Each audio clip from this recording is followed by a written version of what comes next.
ನಮ್ಮ ತಾಯಿ ತೋಟ ನೋಡ್ಕೊಳ್ಳೋದು, ಹಸು ಸಾಕೋದು, ಹಾಲು ವ್ಯಾಪಾರ ಮಾಡೋದು ಇದು ಮಾಡ್ತಾಯಿದ್ರು. ಅಲ್ಲೇ ಆ ಹಳ್ಳಿ ವಾತಾವರಣದಲ್ಲೇ ಬೆಳೆದ್ವಿ. ಆ ಹಳ್ಳಿ ವಾತಾವರಣ ಇದ್ದರೂ ಸಹ ನಮ್ಮ ತಾಯಿ ನನ್ನ ಅಲ್ಲಿ ಸ್ಕೂಲಿಗೆ ಸೇರಿಸ್ತೀರ ನನ್ನ ಕರ್ಕೊಂಬಂದು ಕಾನ್ವೆಂಟಿಗೆ ಸೇರಿಸಿದ್ರು. ಪಕ್ಕದಲ್ಲೇ ಫ್ರೆಸ್ ಟೌನ್ ಅಂತ.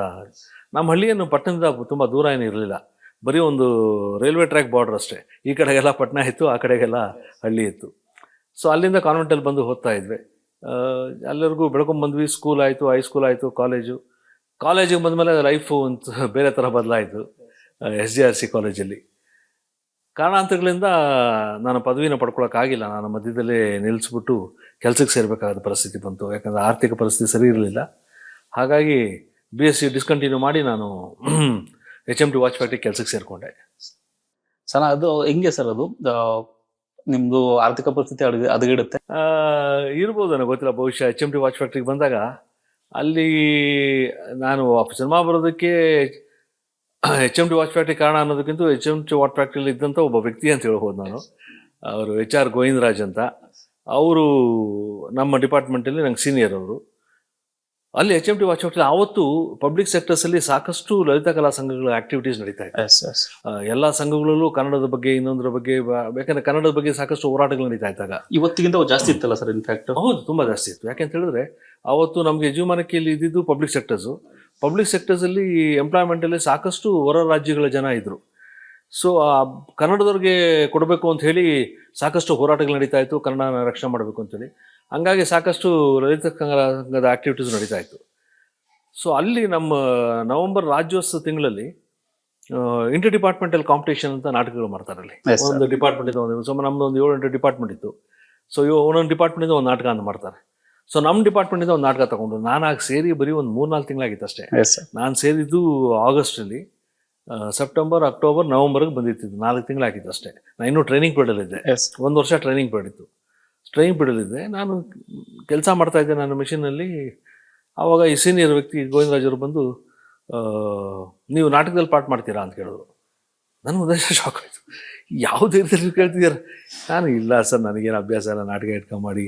ಅದ ಇಲ್ಲ ನಿಮ್ಮ ಅಭ್ಯಾಸದ ತೊಂದರೆ ಇಲ್ಲ, ನಾವು ಮಾಡಿಸ್ತೀವಿ, ನೀವು ಮಾಡಿ ಅಂದರು. ನಾನಿಲ್ಲ ಸರ್, ನಾನು ಟ್ರೈನಿಂಗ್ ಪೀರಿಯಡಲ್ಲಿದ್ದೀನಿ, ನನಗೆ ಆ ಕಡೆ ಎಲ್ಲ ಕಾನ್ಸಂಟ್ರೇಟ್ ಮಾಡೋದು ಕಷ್ಟ ಆಗುತ್ತೆ, ಕೆಲಸಕ್ಕೆ ತೊಂದರೆ ಆಗುತ್ತೆ. ಅದೆಲ್ಲ ಏನು ಯೋಚನೆ ಮಾಡಿಬಿಡಿ ನೀವು, ನಿಮಗೆ ಅಫಿಷಿಯಲ್ ರಜಾ ಸಿಗುತ್ತೆ, ನೀವು ಅಂತ ಒಪ್ಪಿಗೆ ಕೊಡಿ ಸಾಕು ಅಂತ ಹೇಳಿದ್ರು. ಈ ಅಫಿಷಿಯಲ್ ರಜಾ ಅಂದ ಕೂಡಲೇ ಒಂಚೂರು ಆಸೆ ಆಯಿತು. ಮ್ಯಾನೇಜ್ ಮಾಡ್ಬೋದು ಸರ್. ಅದು ಹೌದಾ, ಹಾಗಾದರೆ ಸರಿ ಮಾಡ್ತೀನಿ ಅಂತೇಳಿ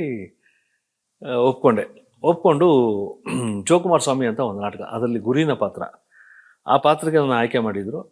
ನಾವು ಮಾಡಿದ್ವಿ. ಆ ನಾಟಕ ತುಂಬ ಯಶಸ್ಸಾಯಿತು. ಅದಕ್ಕೆ ನನಗೆ ಪ್ರಶಸ್ತಿನೂ ಸಿಕ್ತು. ನನಗೆ ನಮ್ಮ ಜಯಂತಿಯವರೇ ಪ್ರಶಸ್ತಿ ಕೊಟ್ಟಿದ್ದು. ಅವಾಗ ಪ್ರಶಸ್ತಿನೂ ಸಿಕ್ತು.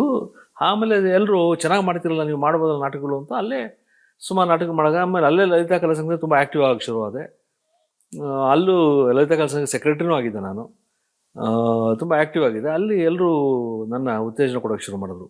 ದೇವರಾಜ್, ನೀವು ಯಾಕೆ ಹವ್ಯಾಸಿ ರಂಗಭೂಮಿಗೆ ಹೋಗಬಾರ್ದು?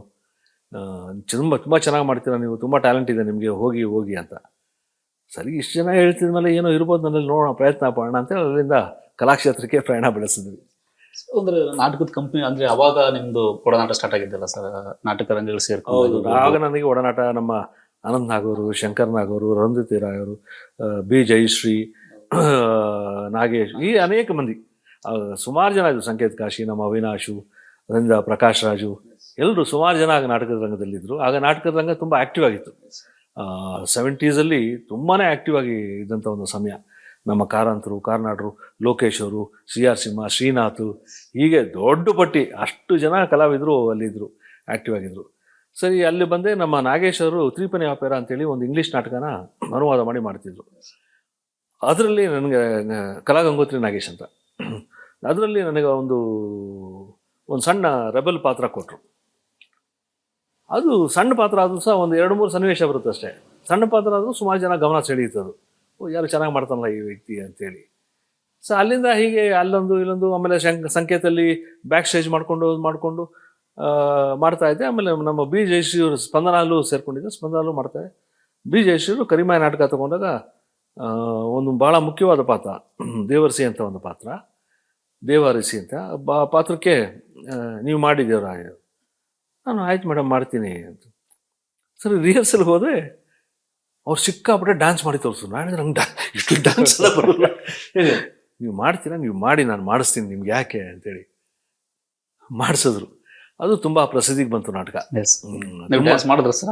ಮಾಡಿದೆ. ತುಂಬ ಪ್ರಸಿದ್ಧಿಗೆ ಬಂತು ನಾಟಕ ಅದು. ಥ್ರೂ ಔಟ್ ಇಂಡಿಯಾನೇ ತುಂಬ ಸಾಕಷ್ಟು ಹೆಸರು ಮಾಡ್ತದ್ದು. ಹೌದು, ಕೇಳಿದ್ರು ಮುಂಬೈ ಮತ್ತೆ ಎಲ್ಲ ಕಡೆ ಹೋಗಿ ಮಾಡಿದ್ದೀವಿ ನಾಟಕ. ಸರ್ ಆ ನಾಟಕ ಥ್ರೂ ಔಟ್ ಇಂಡಿಯಾ ಎಲ್ಲ ಕಡೆ ಟ್ರಾವೆಲ್ ಮಾಡಿದ್ದೀವಿ. ಅವತ್ತು ದೂರದರ್ಶನ ಇರಲಿಲ್ಲ, ಹೈದರಾಬಾದಲ್ಲಿ ಮಾತ್ರ ಒಂದು ಸ್ಟೇಷನ್ ಇತ್ತು. ಅಲ್ಲಿಂದ ಟೆಲಿಕಾಸ್ಟ್ ಮಾಡಿ ನಮ್ಮ ಗುಲ್ಬರ್ಗಾಗೆ ಬರ್ತಾ ಇತ್ತು ಅದು. ಲಿಂಕ್ ಮಾಡಿ ಲಿಂಕ್ ಆಗಿದೆ. ಆ ಟೈಮಲ್ಲಿ ಆ ನಾಟಕ ಅಷ್ಟು ಪಾಪ್ಯುಲರ್ ಆಗಿತ್ತು. ಹೈದರಾಬಾದ್ ದೂರದರ್ಶನ ನಮ್ಮನ್ನು ಕರೆದು ಟೆಲಿಕಾಸ್ಟ್ ಮಾಡಿ, ಇದು ರೆಕಾರ್ಡ್ ಮಾಡಿ ಟೆಲಿಕಾಸ್ಟ್ ಮಾಡಿದ್ರು ನಾಟಕನ. ನಾನು ಡೆಲ್ಲಿಯಲ್ಲಿ ನಾಟಕ ಮಾಡಿದಾಗ ಡೆಲ್ಲಿಯಲ್ಲಿ ಇದ್ದಂಥ ಮಹಾನ್ ವ್ಯಕ್ತಿಗಳೆಲ್ಲ ತುಂಬ ಅಪ್ರಿಷಿಯೇಟ್ ಮಾಡಿದ್ರು. ಡೆಲ್ಲಿ ಪತ್ರಿಕೆಗಳಿಗೆ ಹೆಡ್ಲೈನ್ಸಲ್ಲಿ ಅಪ್ರಿಷಿಯೇಷನ್ ಬರೆದ್ರು, ಲೈಟ್ನಿಂಗ್ ಪರ್ಫಾರ್ಮೆನ್ಸ್ ಹಂಗೆ ಹಿಂಗೆ ಅಂತ. ಅದು ನಾಟಕದಲ್ಲಿ ಸಾಕಷ್ಟು ಹೆಸರು ಬಂತು. ಅದು ಹಂಗೆ ಸಾಕ್ತಾ ಇತ್ತು. ನಂತರ ನಮ್ಮ ಶಂಕರ್ ನಾಗು ಮತ್ತು ನಮ್ಮ ನರಸಿಂಹನ್ನು, ಟಿ.ಎನ್. ನರಸಿಂಹನ್ನು, ಅವರು ನಮ್ಮ ನಾಟಕದ ನಿರ್ದೇಶಕರು. ಅವರು ಸಿನಿಮಾ ಮಾಡೋದಕ್ಕೆ ಹೊರಟರು. ತ್ರಿಶೂಲ ಅಂತ ಸಿನಿಮಾ ಬಾಲಾಜಿಯವರು ನಿರ್ಮಾಣ ಮಾಡೋರು ಅದನ್ನು. ಅದಕ್ಕೆ ನರಸಿಂಹನವರು ಮೇಯ್ನ್ ಕ್ಯಾಸ್ಟಿಂಗ್ ಬಿಟ್ಟು ಮಿಕ್ಕಿದವ್ರನ್ನ ನಾಟಕದ ಹುಡುಗರನ್ನ ಹಾಕೋತೀನಿ ಅಂತ ಪ್ರೊಡ್ಯೂಸರ್ ಜೊತೆ ಒಪ್ಪಂದ ಮಾಡ್ಕೊಂಡಿದ್ರು. ಅದಕ್ಕಾಗಿ ಸುಮಾರು ಜನ ಆಡಿಷನ್ಗೆ ಹೋಗ್ತಾಯಿದ್ರು. ನನಗೆ ಎಲ್ಲೋ ಮುಜುಗರ, ನಾವೇ ಸೆಲೆಕ್ಟ್ ಆಗ್ತೀನಿ, ಸಿನಿಮಾಗಿನ ಮಗಲ್ಲ, ನಮ್ಮ ಸಂಬಂಧವೇ ಇಲ್ಲ, ಏನೋ ಬಿಡು ಅಂತ ಸುಮ್ಮನೆ ಕೂತಿದ್ದೆ. ನನ್ನ ಗೆಳೆಯ ಅವಿನಾಶ್ ಬಲವಂತ ಹೇಳ್ಕೊಂಡೋದ, ಬಾರೋ ನೀನು ಯಾಕೆ ಅಂತ. ಇಲ್ಲ ಕಣೋ, ಏನು ಕರೆದಿಲ್ಲ ಅವ್ರು ಕರೀದೆ ನೀವು, ನಾನು ಹೇಳ್ತೀನಿಲ್ಲ ಬಾ ನೀನು ನನ್ನ ಜೊತೆಲಿ ಅಂತ ಕರ್ಕೊಂಡೋದ. ಅಲ್ಲೊಂದು 70-74 ಜನ ಇದ್ದರು. ಎಲ್ಲ ನಮ್ಮ ಕಲಾವಿದರು, ನಮ್ಮ ಶ್ರೀನಿವಾಸ್ ಬಗೂರು, ನಾಗೇಶು, ಸಂಕೇತ್ ಕಾಶಿ, ಅವರು ಇವರು ಸುಮಾರು ಜನ ಇದ್ದರು. ಒಂದು 70 ಜನ ನಾಟಕದ ಆರ್ಟಿಸ್ಟು ಆಡಿಷನ್ಗೆ ಬಂದಿದ್ದರು. ದುರದೃಷ್ಟವಶ ಅವಿನಾಶ್ ಮೊದಲೇ ಮೇನ್ ಕ್ಯಾರೆಕ್ಟರ್ ಸೆಲೆಕ್ಟ್ ಆಗಿದ್ದ. ಈ ಆಡಿಷನ್ ಬಂದವರಲ್ಲಿ ನಾನೇ ಫಸ್ಟ್ ಸೆಲೆಕ್ಟ್ ಆಗ್ಬಿಟ್ಟೆ.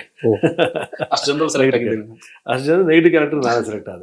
ಬಾಕಿ ಒಂದು 3-4 ಜನ ಬೇರೆ ಬೇರೆ ಕ್ಯಾರೆಕ್ಟರ್ಗಳು ಸೆಲೆಕ್ಟ್ ಆದರು. ಸರಿ, ಅದು ಅಲ್ಲಿಂದ ಸಿನಿಮಾ ಪ್ರಯಾಣ ಶುರುವಾಯಿತು. ಅದಕ್ಕೆ ಮುಂಚೆ ಒಂದು ಪ್ರಯತ್ನ ಮಾಡಿದ್ದೆ, ವರ್ಕೌಟ್ ಆಗಿರಲಿಲ್ಲ. ಸರಿ, ಇದು ಮೈಸೂರಿಗೆ ಶೂಟಿಂಗ್ ಹೋದ್ವಿ. ಮೈಸೂರಲ್ಲಿ ಶೂಟಿಂಗ್ ನಡೀತು. ಮೈಸೂರಲ್ಲಿ ಶೂಟಿಂಗ್ ಮುಗಿಸಿ ನಾನು ಬೆಂಗಳೂರು ಬರೋಷ್ಟರಲ್ಲಿ ಆಗಲೇ ಸಾಕಷ್ಟು ಸುದ್ದಿ ಆಗೋಗಿತ್ತು. ಈ ಥರ ಹೊಸ ಹುಡುಗ ಬಂದಿದ್ದಾನೆ, ವಿಲನ್ ಕ್ಯಾರೆಕ್ಟರ್ ತುಂಬ ಚೆನ್ನಾಗಿ ಮಾಡ್ತಿದ್ದಾನೆ, ನಾಟಕದ ಹುಡುಗ ಅಂಥೇಳಿ ತುಂಬ ಸುದ್ದಿ ಆಗೋಗಿತ್ತು. ಗಾಂಧಿನಗರದೆಲ್ಲ ಮಾತಾಡ್ತಿದ್ರು. ನನಗೆ ಅಷ್ಟು ಗಾಂಧಿನಗರ ಪರಿಚಯ ಇರಲಿಲ್ಲ. ಸರಿ, ನಾನು ಬಂದು ಕಲಾಕ್ಷೇತ್ರಕ್ಕೆ ಬಂದು ಮೈಸೂರಿಂದ ಶೂಟಿಂಗ್ ಮುಗಿಸ್ಕೊಂಡ್ಬಂದೆ. ಮಾನಸ ಕಲಾಕ್ಷೇತ್ರಕ್ಕೆ ಹೋದ ಕೂಡಲೇ ಅಲ್ಲಿಂದ ಈ ಥರ ಡಿ ರಾಜೇಂದ್ರ ಬಾಬು ಅವ್ರು ಕರೀತಾ ಇದ್ದಾರೆ ನಮ್ಮನ್ನು. ಡೈರೆಕ್ಟರ್ ನಾನು ಅಪ್ಪ ಅಂತ ಹೋದರೆ ಅವರು SRS ಪ್ರೊಡಕ್ಷನ್ಗೆ ಅವ್ರ ಮಗನ ಹಾಕ್ಕೊಂಡು ಲಾಲಿ ಅಂತ ಒಂದು ಸಿನಿಮಾ ಮಾಡ್ತಿದ್ರು. ಅದರಲ್ಲಿ ನೀವು ವಿಲನ್ ಕ್ಯಾರೆಕ್ಟರ್ ಮಾಡಬೇಕು, ನೆಗೆಟಿವ್ ಕ್ಯಾರೆಕ್ಟರ್ ಮಾಡಬೇಕು. ಆಯ್ತು ಸರ್ ಅಂತ ಅದೇ. ಬಟ್ ಅದು ಯಾಕೋ ಸಿನಿಮಾ ಟೇಕ್ ಆಫ್ ಆಗಲೇ ಇಲ್ಲ ಅದು. ಆನಂತರ ಇನ್ನೊಂದು ದಿವಸ ಅದೇ ಥರ ಕಲೆಕ್ಷನ್ ಮಾಡ್ಲಿಕ್ಕೆ ಹೋದರೆ ನಮ್ಮ ಸಂಕೇತ್ ಕಾಶಿ ಬಂದಿರ್ದ, ಶಂಕರ ಕರಿತಾ ಅವ್ನು ಬಾರೋ, ಶಂಕರ ಕರಿತಾ ಅವ್ನು ಬಾರೋ ಅಂತ. ಎಲ್ಲಿದಾರೋ ಅಲ್ಲಿ ಹೈಲ್ಯಾಂಡ್ಸ್ ಹೋಟ್ಲದಿರೋ ಬಾರೋ ಅಂದ. ಸರಿ ಅಂತ ಹೋದೆ. ಶಂಕರ ಇದ್ದ ಅಲ್ಲಿ ಕೇಳಿ. ಸರಿ ಮಾತಾಡ್ಕೊಂಡು ಅಲ್ಲಿ ಸಿಗರೇಟ್ ಎತ್ಕೊಂಡು ಮಾತಾಡ್ತಾ ಇದ್ವಿ ಸ್ವಲ್ಪ ಹೊತ್ತು. ಆಮೇಲೆ ದೇವ್ ಬಾರೋ ಅಂತ ಮೇಲೆ ರೂಮಿಗೆ ಕರ್ಕೊಂಡು ಹೋದ. ರೂಮಲ್ಲಿ ನಮ್ಮ KV ರಾಜು ಅವರು ಕೂತಿದ್ರು. ಅಂದರೆ ನಂಗೆ ಅವಾಗ ಪರಿಚಯ ಇಲ್ಲ, ಆಗಲ್ಲ ಪರಿಚಯ ಮಾಡಿಕೊಟ್ಟಿದ್ದು. ಶಂಕರ ಅವಾಗೆ ರಾಜು ನೋಡು, ಶಂಕರ ಒಂದು ಪಿಕ್ಚರ್ ಪ್ರೊಡ್ಯೂಸ್ ಮಾಡ್ತಿದ್ರು ಕೂಗು ಅಂತೇಳಿ.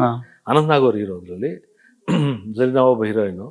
ಅದರಲ್ಲಿ 3 ಯೂತ್ಸ್, ರೆಬಲ್ ಯೂತ್ಸ್ ಕ್ಯಾರೆಕ್ಟರ್ ಇತ್ತು. ಆ 3ರಲ್ಲಿ ಒಂದು ಕ್ಯಾರೆಕ್ಟರ್ ನನಗೆ ಅಂತ ಸೆಲೆಕ್ಟ್ ಮಾಡೋದು. ಸೊ ಅಲ್ಲಿ ಅವತ್ತು ಆ ಸಿನಿಮಾದಲ್ಲಿ ಮಾಡಿದ್ಮೇಲೆ KV ರಾಜು ಅವರಿಗೆ ನಮ್ಮ ಬಗ್ಗೆ ತುಂಬ ಒಳ್ಳೆ ಅಭಿಪ್ರಾಯ ಬಂತು. ಒಳ್ಳೆ ಕಲಾವಿದ, ಚೆನ್ನಾಗಿ ಮಾಡ್ತಾನೆ ಅಂತ. ಕಂಟಿನ್ಯೂಸ್ ಆಗಿ ಸಿನಿಮಾಗಳಲ್ಲಿ ಕ್ಯಾರೆಕ್ಟರ್ ಬರೋಕ್ಕೆ ಶುರು ಮಾಡೋದಾಗೆ. ಅವ್ರು ಮಾಡಿದ ಸಿನಿಮಾಲಿ ಎಲ್ಲ ಕಡೆನೂ ಇತ್ತು. ಹಾಗೆ ನಮ್ಮ AT ರಘು ಅವರು, ಸುಮಾರು ಜನ